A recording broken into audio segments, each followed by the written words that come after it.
Bonjour et bienvenue dans ce nouvel épisode. Aujourd'hui, ça va être le premier épisode sur le no-code et sur ma vision du no-code. Dans cet épisode, on va voir qu'est-ce que le no-code et qu'est-ce que la partie no-code ops. Ensuite, on verra une histoire de pyramide qui illustre parfaitement ma vision du no-code. Et enfin, on verra la no-code ops ou automatisation de la semaine.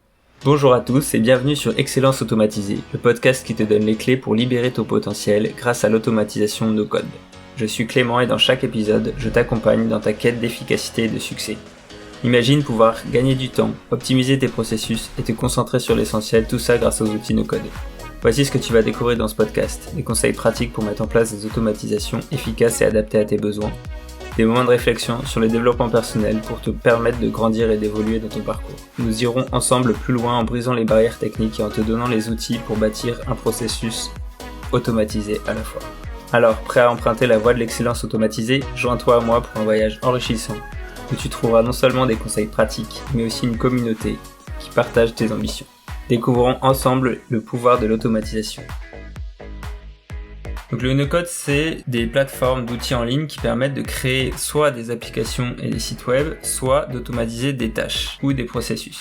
Il y a deux parties, une partie création de logiciels avec des rôles comme des product owners, des product builders qui vont pouvoir construire des applications mobiles ou web ou des sites internet. Et la deuxième partie qui s'appelle no-code ops avec les no-code makers qui va permettre de faire des automatisations de tâches ou de processus. Et le but principal de l'automatisation de processus ou de tâches, ça va être de pouvoir échanger des informations entre différents outils et remplacer les tâches humaines répétitives par des machines qui ne vont pas se lasser de faire ces tâches. Il s'agit donc de se concentrer sur les opérations courantes d'une entreprise pour automatiser ses processus. Par exemple, la génération de contrats pour le service RH, ça peut, je pense, être automatisé dans le sens où un contrat, il y a beaucoup de texte qui est toujours le même et ce qui va changer, c'est les informations de la personne qui est recrutée, le salaire, etc. Et donc là, je pense que ça peut être une automatisation à réaliser qui peut permettre de gagner beaucoup de temps. Et donc, la réalisation d'une automatisation comme celle-ci, ça va permettre de booster la productivité, de renforcer l'efficacité qu'on peut avoir dans son travail, limiter les erreurs, parce que s'il y a une base qui est toujours la même, en fait, ça sert à rien de la réécrire 10 fois, il suffit de réutiliser la même chose, et de modifier que ce qui a besoin de l'être, pour pouvoir se concentrer sur les aspects plus techniques, plus créatifs, ou qui demandent plus de réflexion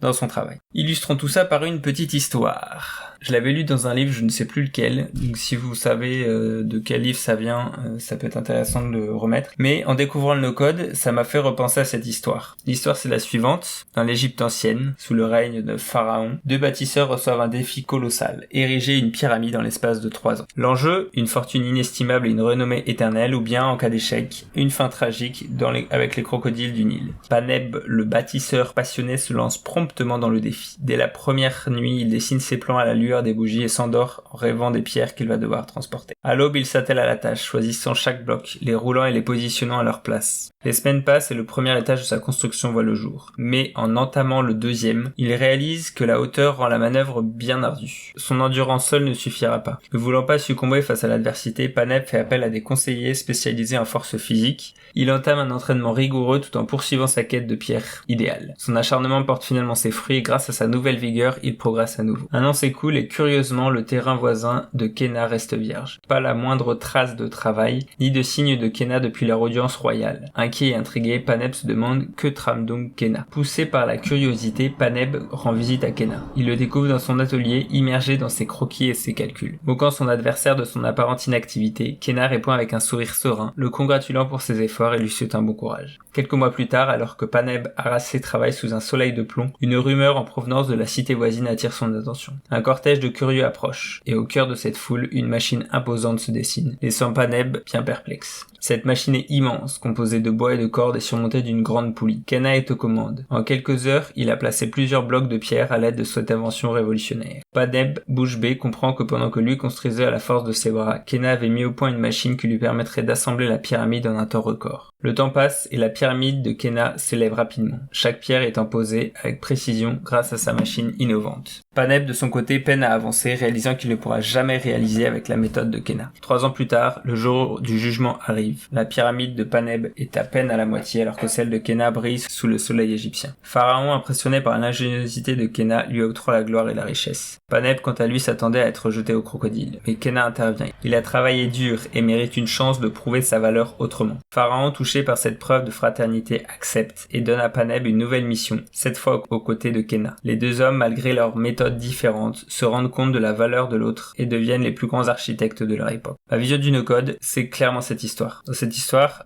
le personnage de Kenna a perdu du temps à construire une machine qui lui en a fait gagner beaucoup après. Et pour moi, le no-code, c'est ça. C'est savoir prendre le temps de se poser, de planifier, de réfléchir à ce qui est possible de faire, de trouver les outils si besoin, pour ensuite accélérer la mise en pratique grâce à l'automatisation et à la création d'une automatisation. J'expliquais ce que je faisais à mon fils là il y a quelques temps et je lui disais que je fabriquais des robots. Il était très intrigué parce que je lui montrais les différentes étapes d'une automatisation et je lui disais que c'était un robot qui faisait ça. Mais pour lui, un robot, c'est pas un simple schéma sur un ordinateur, c'est un objet avec des bras, etc. Accepter de prendre le risque de perdre du temps pour le regagner ensuite en allant plus vite dans ce que l'on fait. Grâce à cet état d'esprit, ça me permet de réfléchir à ce que je fais au quotidien et de prendre conscience de ce qui peut être automatisé ou fait plus rapidement et sans erreur grâce à la machine. Et le retour sur investissement, il est assez incroyable. Imaginez juste que vous faites une tâche 10 minutes chaque jour, la même tâche, tous les jours. Avec une automatisation qui fera ça de manière automatique, comme son nom l'indique,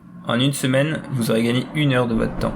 En un mois, vous aurez gagné une demi-journée. Et sur 1 an, vous aurez gagné 1 semaine. On se rend pas bien compte, mais en fait, juste une tâche de 10 minutes qu'on fait tous les jours, en fait, ça nous fait gagner ou perdre 1 semaine. Et donc, tout l'intérêt de faire une automatisation pour pouvoir gagner juste 1 heure une heure par semaine, 1 heure de sport. Si vous remplacez 10 minutes de travail tous les jours, ça fait 50 minutes de sport par semaine que vous pouvez faire en plus, au lieu de faire une tâche tous les jours la même. Donc l'automatisation de la semaine, pendant longtemps je me suis demandé comment faire une veille efficace sur les différents sujets qui m'intéressent. Je consommais plein de contenu mais je n'avais pas de système qui me permettait de pouvoir retrouver ensuite facilement ces informations. J'ai essayé plusieurs choses, les citations, souligner les citations, surligner des livres, de prendre des notes dans un carnet.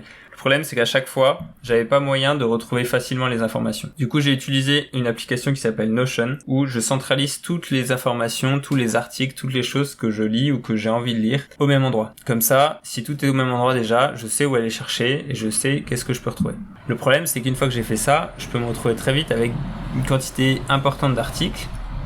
Et donc, j'ai besoin d'avoir quelque chose en plus pour pas avoir besoin de forcément aller voir tout l'article pour comprendre de quoi il parle. Pour ça, j'ai fait une automatisation. Donc, en utilisant Notion comme cœur de ma veille avec ma base de données dans laquelle je mets toutes les informations que je conservais. J'utilise ChatGPT pour rédiger un résumé du contenu. Et ensuite, j'utilise Make pour connecter ces deux outils entre eux. Et comme ça, maintenant, quand je vais dans cette base, je peux avoir juste le résumé. S'il y a quelque chose que je veux lire, approfondir à ce moment-là, je peux aller le chercher. Sinon, je peux passer à autre chose. Et avec ça, je gagne beaucoup de temps. Je sais où chercher mes informations. Je sais où aller pour m'inspirer. Abonnez-vous à ma newsletter pour avoir accès aux différents schémas que je peux faire pour les automatisations. En version audio, c'est un peu compliqué de les partager. Mais vous les retrouverez en premier dans la description et comme ça, vous recevrez à la fois les podcasts que vous écoutez ici et ma newsletter qui complète avec les éléments visuels du contenu. Bonne journée et à la prochaine.